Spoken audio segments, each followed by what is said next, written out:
Luiz Carlos, de Barra do Corda, no Maranhão, mais uma vez. Um abração. Boa tarde a todos. José Nilvan, aqui diretamente do Tocantins, nessa tarde agradável. Queremos mais uma vez fazer essa resenha para nos deliciar com esse momento. E eu sou o Francisco, de São José dos Basílios. E vamos lá. Vamos começar o nosso diálogo de hoje, né? Dentre os inúmeros temas para conversar, né? Nos veio aí em mente um tema importantíssimo, que merece ser frisado e dialogado e conversado, né? E já que nós também estamos aqui na Semana do Professor, nada melhor do que falar um pouco do professor, do modo de ensinar, dos desafios, né? Das dificuldades desse trabalho tão árduo e, ao mesmo tempo, tão importante no Brasil e no mundo, né? Para começar o nosso diálogo, eu queria perguntar para vocês, galera, o que é ensinar?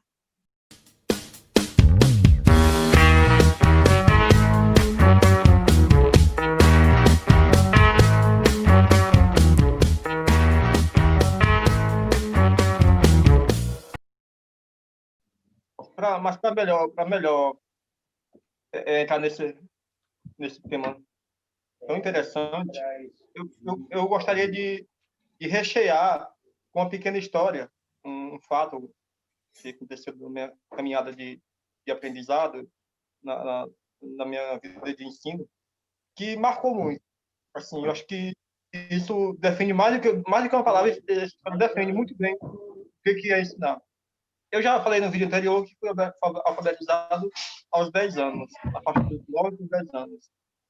E eu me sentia, eu vim do interior e fui para a cidade naquela época, ainda era a época que tinha a cartilha, que era assim que se denominava, a série, nas séries iniciais, e eu achava aquilo muito difícil, era traumatizante, era aquele menino vergonhoso, aquele menino que tinha medo de ser olhado, enfim. E eu era o maior da turma, os outros eram crianças de 6, 7, 8 anos, na mesma turma.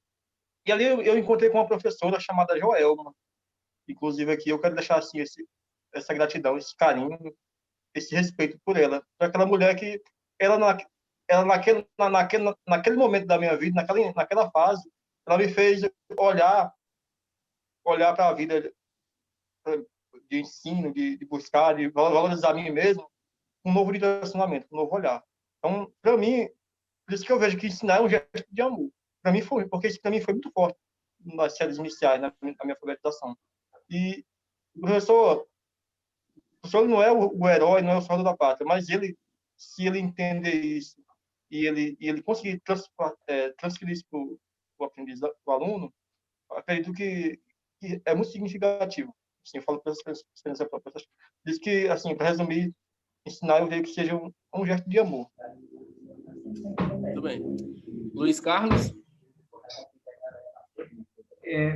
Geralmente nós que acabamos tendo aquele vício de começar com aquele, vamos dizer, um conhecimento livresco, né?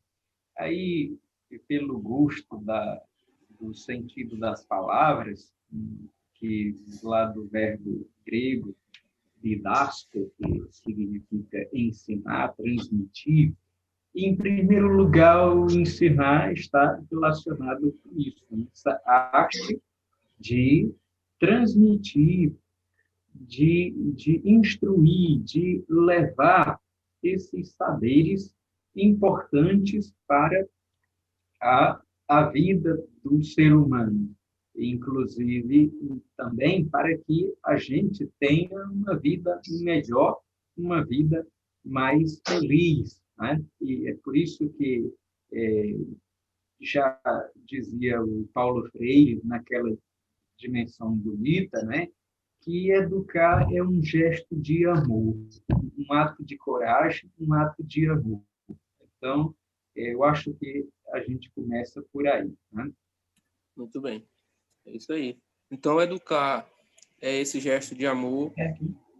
E também eu penso que educar é também um gesto de liberdade, né? É um gesto de comprometimento da liberdade, né? Porque aquele ditado, né?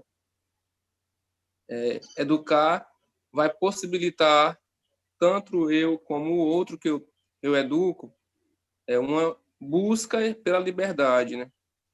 Ou uma consciência da liberdade. O educar e o ensinar traz isso, já intrínseco a si mesmo, né? Ensinar é um ato de liberdade também.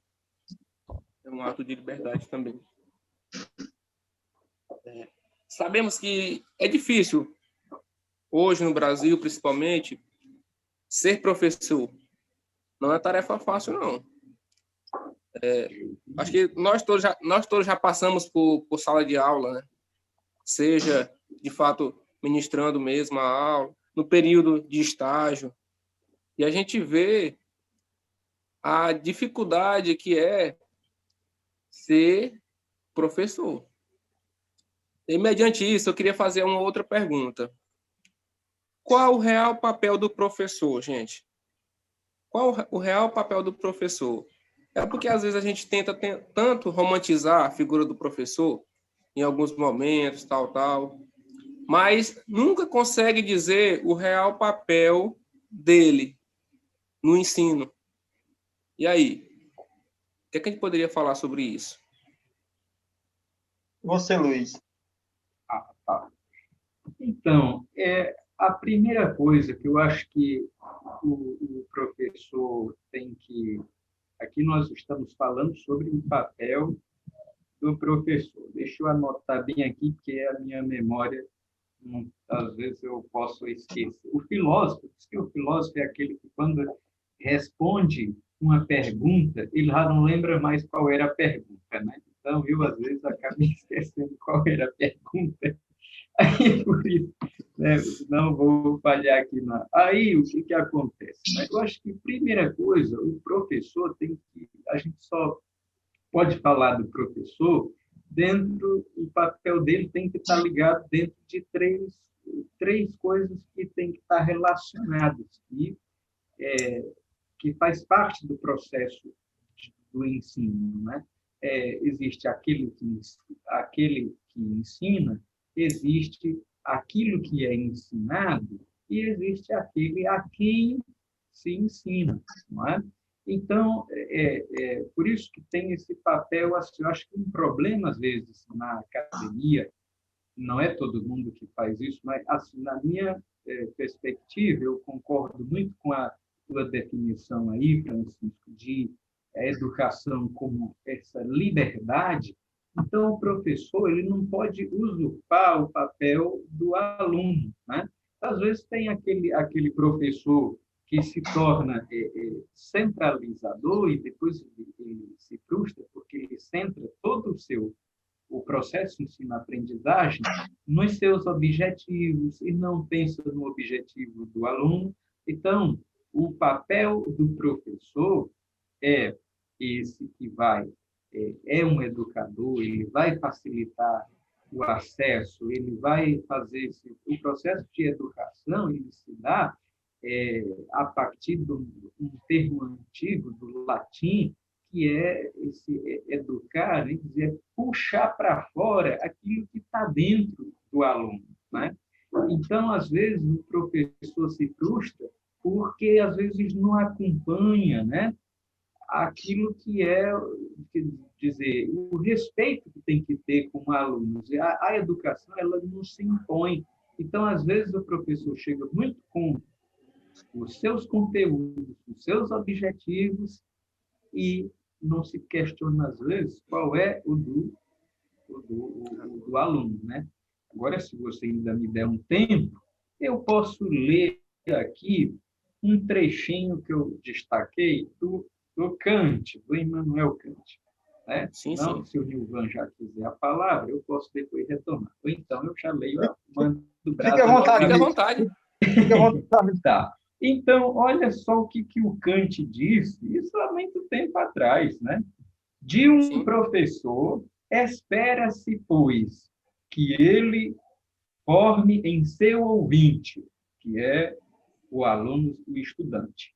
Primeiro, o homem sensato, depois o homem racional e, por fim, o douto.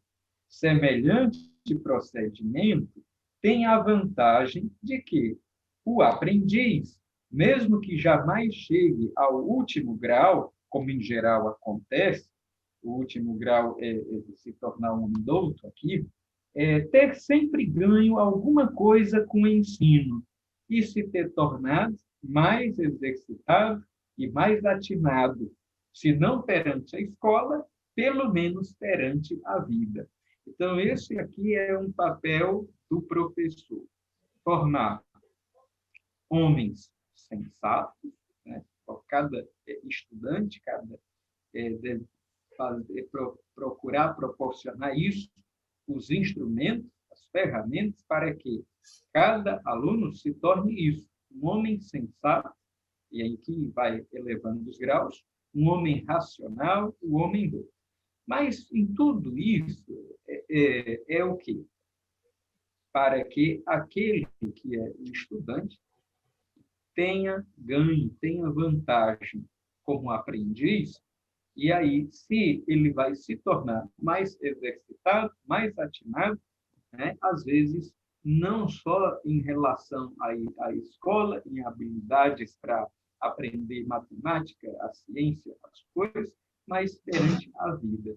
Então, acho que esse papel do professor aí colocado pelo Kant, ele é bem geral, bem amplo, mas eu acho que eu gostaria de destacar assim, para início de conversa. Mas Isso aí. aí vamos ver Muito bem, aí Luiz. o que os demais colegas pensam. Ivan, diga aí a sua Então, visão.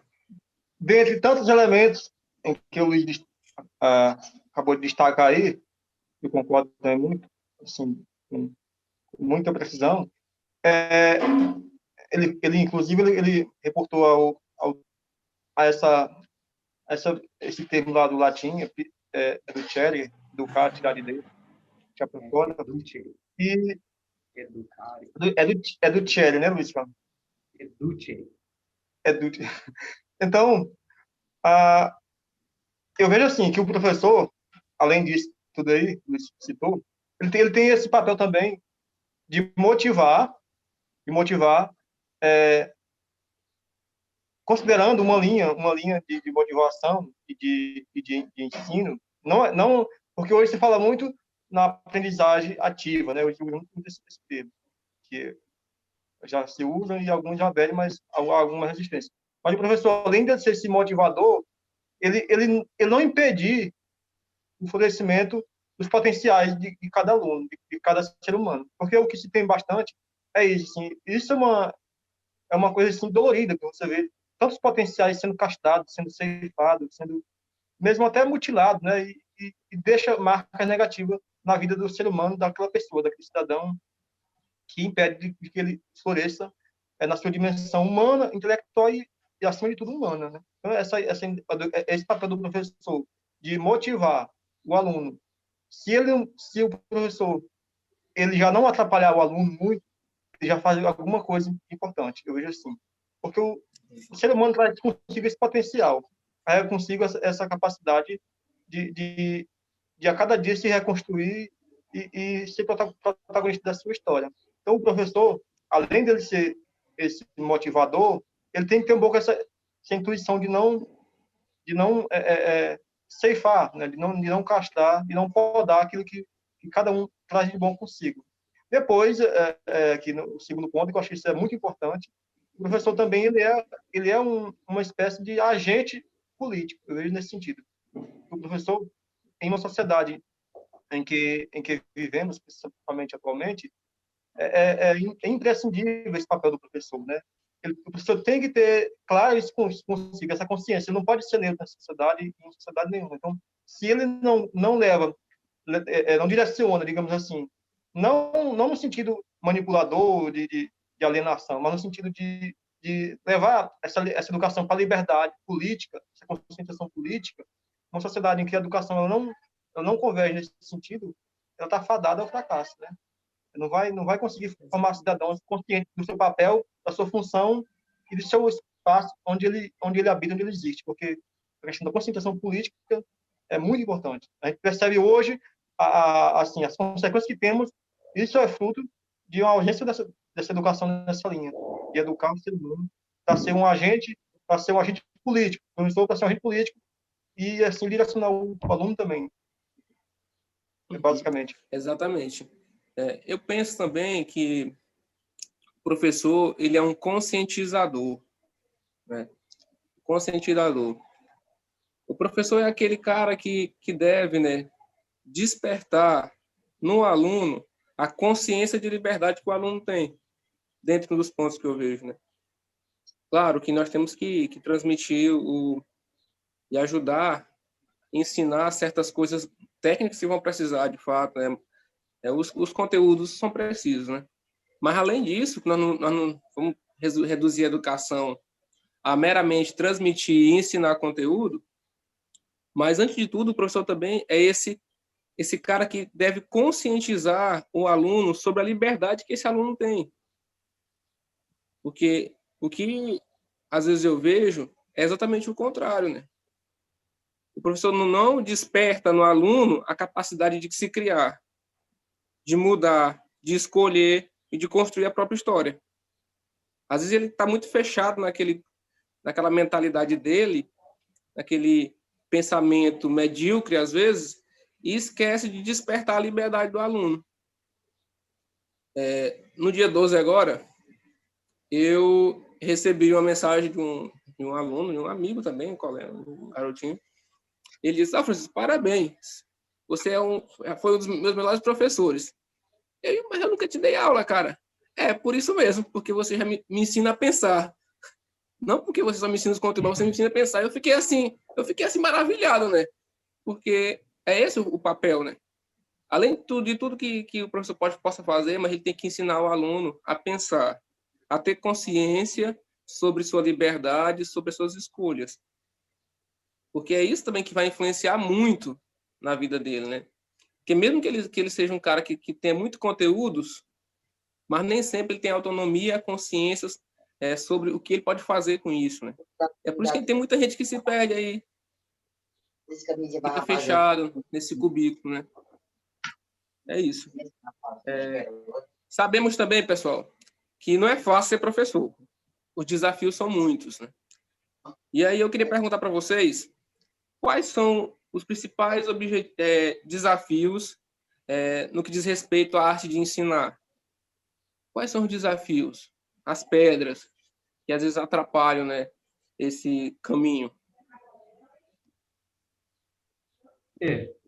Começa por mim, então. Esse papel, eu acho que um dado que a gente talvez tem que observar, a nossa sociedade de hoje, ela parece estar muito adoecida, tá? A gente vê os profissionais, por exemplo, da educação, principalmente hoje, o Nilvan, que está estudando a psicologia, a gente encontra muitos profissionais doentes com aquele negócio do, como é que chama, burnout, do borderline, essas coisas, de vários problemas assim, né? Quer dizer que existe um certo cansaço e esses profissionais estão adoecendo. Entre eles, esse que nós estamos tocando hoje. E na experiência de escola, eu vi muito essa coisa, né? Eu acho que os professores, eu já citei no início, tem muitos professores, eles às vezes são perfeccionistas e traçam seus objetivos, seus planos, eles fazem tudo, plano de aula, faz tudo, executa tudo assim. E quando não sai conforme o esperado, às vezes eles se frustram, eles entram em depressão, eles entram nesse cansaço, nessa coisa, e tem isso, né? Eu acho que o fator importante para um professor, primeiro, é ser apaixonado pela vida. Eu acho que quando o professor se apaixona pela vida, e ele vai para a sala de aula com isso, os alunos, então, vai ter uma melhora, porque ele não está preocupado, não é com um projeto, aquele objetivo seu para aquela aula, mas tem que ser vivenciado isso. Eu, quando estava em sala de aula, os alunos vinham com variadas questões e eles já estavam cansados.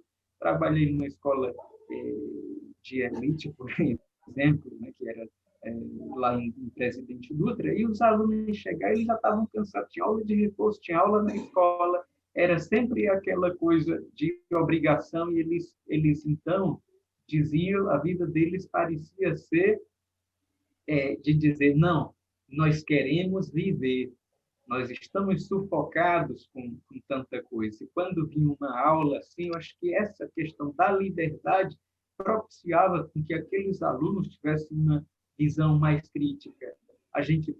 Eu prestava atenção que eles tinham um sentimento da solidariedade, de várias coisas, de vários valores, eles sabiam refletir sobre as coisas e eles queriam mais refletir sobre a própria vida do que ficar sempre cumprindo aquelas tarefas, aquelas coisas. Acho que isso também é um dos desafios do professor, viver mais no mundo, né? Não só pensando numa visão só de sala de aula e limitado nesse sentido, né? Por questão de Sim, tempo, sim. aí a gente não pode, a gente tem que passar a palavra para isso, né? Vai lá, Zé. Então, esses desafios, eles são muitos, assim, são inúmeros. Existem aqueles desafios estruturais, né, que são mais, assim, dentro de uma dimensão mais abrangente, mais macro, como, por exemplo, a desvalorização do professor mesmo, né, os quadros que são colocados, assim, o professor tem que se desdobrar muitas vezes, esse esgotamento, o Luiz acabou de falar também no início, o professor ele tem que, a professora, ela às vezes trabalha a semana toda, ela é mãe, ela é dona de casa, ela tem muitos afazeres, é sufocante, não se torna algo prazeroso, se torna algo sufocante mesmo, algo que cansativo, estressa, vai adoecendo. A maioria dos professores hoje tem essas doenças e outras doenças mais mentais. E outro fator que eu vejo assim que também atrapalha, não que a tecnologia ela seja maléfica, ela é benéfica, mas essa competitividade em que os professores se encontram com os meios tecnológicos que os alunos têm acesso hoje, os jovens, de modo geral. Porque tem muitas informações fragmentadas, né? Coisas recortadas, e muitos alunos, às vezes, já buscam mesmo, assim, isso, inclusive no ensino superior, hoje é um desafio enorme, porque muitos alunos, eles passam a seguir aqueles chamados gurus, aquelas outras pessoas assim, e acabam que não entram num curso. Na própria filosofia, tem alunos que entram, saem chuto no final, não se molham em nada, porque eles não cedem, eles são ali inflexíveis para não aceitar aquilo que os professores colocam. Eles criam lá aquela casca, aquela roupagem, qualquer coisa, já se armam todos e se agarram naquilo que eles pegaram às vezes, vídeo de YouTube e outras coisas a mais. Então, e no ensino básico, mais inicial, são as informações, muitas informações fragmentadas que impedem um pouco a concentração do aluno. O aluno também não consegue se concentrar, se focar mais no estudo, não tem prazer para estudar, não tem, já vê a escola como assim uma obrigação, tipo como se fosse uma punição, né? Então, depois também eu vejo que a competitividade do mercado de trabalho, em que ele busca uma espécie de sujeito para servir à sua demanda, isso aí atrapalha muito, porque a educação ela desfoca desse objetivo principal, que é potencializar aquilo que o aluno traz dentro de si, e mais uma educação técnica. Eu acho que são assim, fatores que atrapalham bastante.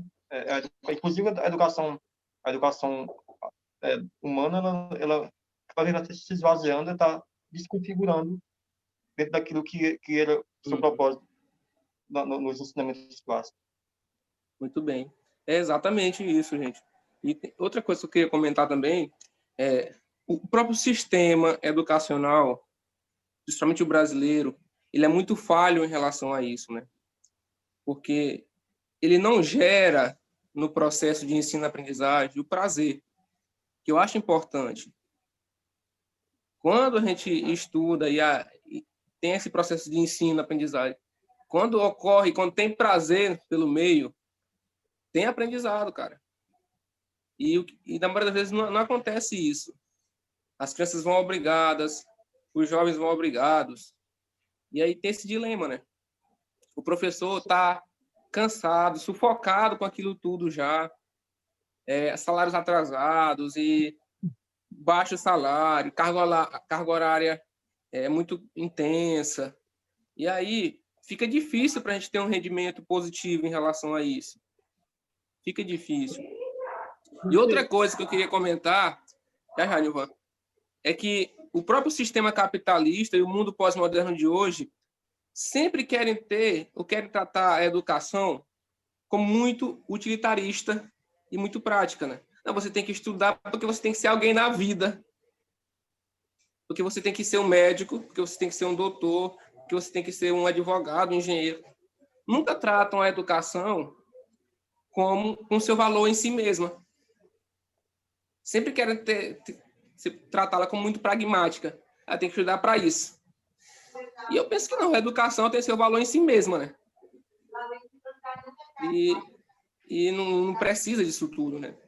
Tem um cara, ele é um escritor maranhense, que tem um livro chamado Cazuza. Não sei se vocês conhecem. Viriato Corrêa. E ele vai contando no livro o percurso de um carinha, né, que é o Cazuza, na escola. Ele nasceu no interiorzinho ali, aí pegou aquela escola tradicional demais, com um só professor, com a palmatória, aquele ditadorzão. E aí ele vai indo para uma comunidadezinha maior, depois vai indo. Sei que no final da história ele está morando já em São Luís, né? Morando em São Luís, que aí um modelo de escola totalmente diferente, né? Daquele primeiro que ele estudou. Ele vai contando, é muito interessante. Se vocês puderem ver esse livro, ele é maranhense, esse escritor. Mas eu penso que é isso, né? Falta sentir prazer em estudar. E eu penso que a gente tem que ter cuidado em relação eu tenho que estudar para me ser alguma coisa. Os jovens no ensino médio não estudam para aprender, estudam porque vão passar no Enem, cara. E aí perde o valor das coisas. Porque a galera do direito, por exemplo, a galera do direito não estuda mais para aprender, estuda para passar na OAB. E assim sucessivamente, né? E o problema é quando entra o senso comum aí naquilo exatamente, que é né? ciência, né? Porque o que tem de profissionais e aí vão nessa direção. Não, sobre o que você estava falando, a questão do prazer, eu tenho um professor aqui, inclusive no semestre passado, de psicologia geral. Aliás, uma sujeita muito simpática, muito, muito agradável, assim. Ela morou 5 anos em Portugal, e parece que ela fez, não sei se foi mestrado lá, e ela estava falando assim, aí os alunos já estão muito, assim, habituados com esse negócio de prova na mente, né? Professor, eu queria receber a prova, receber a avaliação, e ela, gente, calma, não vamos se preocupar com a prova, vamos viver aqui o hoje. Não sei por que no Brasil... Hedonista. Eu sempre falei assim, não sei por que aqui no Brasil as pessoas têm uma preocupação com prova, para dar resultado, e a educação não evolui. Enquanto em Portugal ninguém faz esse tipo de método educacional, ninguém se preocupa com isso, e a educação é considerada como uma das melhores educações dos países internacionalmente. Mas vamos tirar essa coisa da cabeça de estar estudando já pensando na prova. Vamos viver o conteúdo de hoje, o ambiente, a nossa interação e tal. Eu achei isso interessante.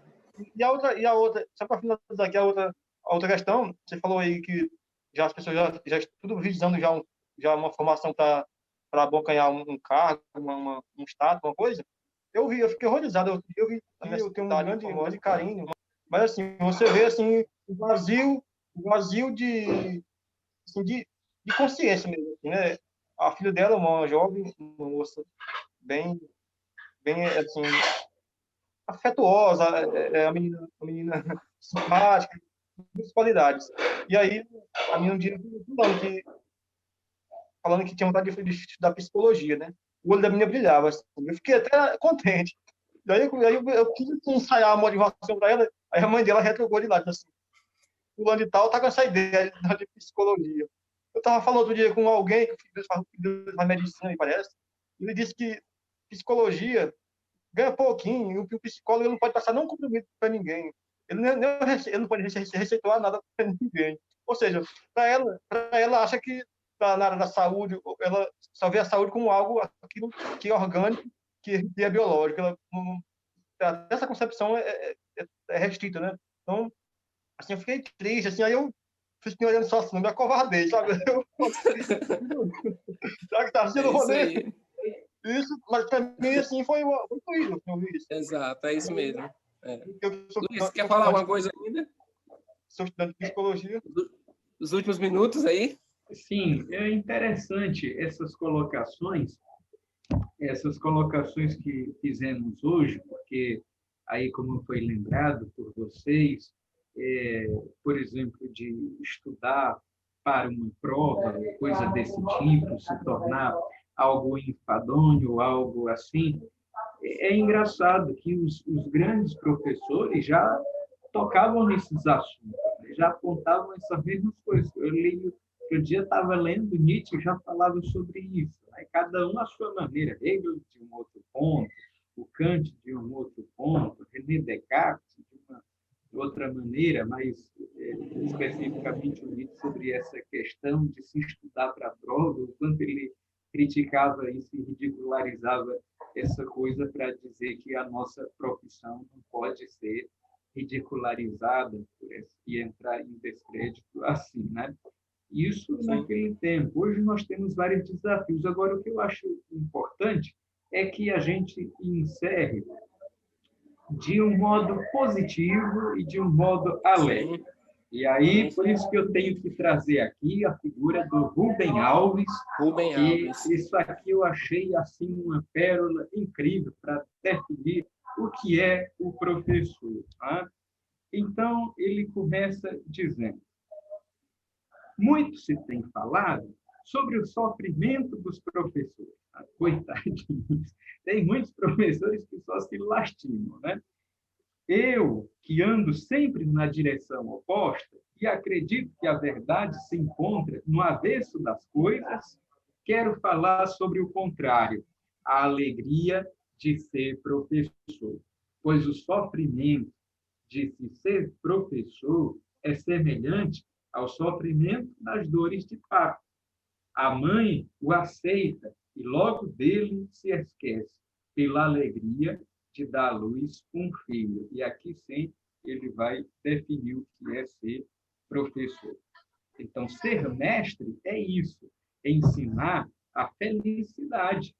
E por isso mesmo, quando perguntado sobre a sua profissão, os professores deveriam ter coragem para dar a absurda resposta: sou um pastor da alegria.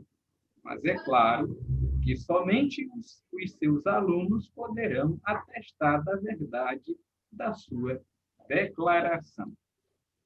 Ensinar com alegria. É isso que trata muito bem o Rubem Alves nesse texto, né? Eu acho que às vezes falta isso. Tem salário que não é bom, tem os problemas, tem tantas coisas que jogam contra o ensino, contra a nossa tarefa, que é grandiosa, mas a gente não pode perder essa alegria. Alegria. É isso aí. O brindezinho. Brindezinho para quem vai. Essa semana eu fiz algumas anotações, perdi aqui, porque eu gosto de cada dia querer fazer assim uma comemoração importante. Então, tivemos o Dia do Professor, que foi no dia 15 desse mês, não é isso? E no dia 15, tem que lembrar também que era o nascimento do Nietzsche, mas eu estou aqui sem a data, né? Foucault também. Espera aqui para falar aqui, né? No dia 15, que foi o dia do professor, é o dia que a gente lembra o nascimento do Nietzsche, que foi em 1844, e também o nascimento de Michel Foucault, em 1926. E no dia 14, lembramos o nascimento de Hannah Arendt, em 1906. Então, para lembrar essas figuras que também foram grandes professores. E aí queremos dar um brinde especial pela educação e pelos professores. Saúde, como é que é aí? E viva! Saúde! Viva! É isso aí, galera. Muito Quem gostou, bem. dá o like. Não esqueça de dar o like, não esqueça de dar o like. E valeu, galera, até mais. Se inscreva, ajude aí a gente, pelo amor de Deus. É isso aí, ajude. Valeu, gente. Deixa lá, Até a próxima.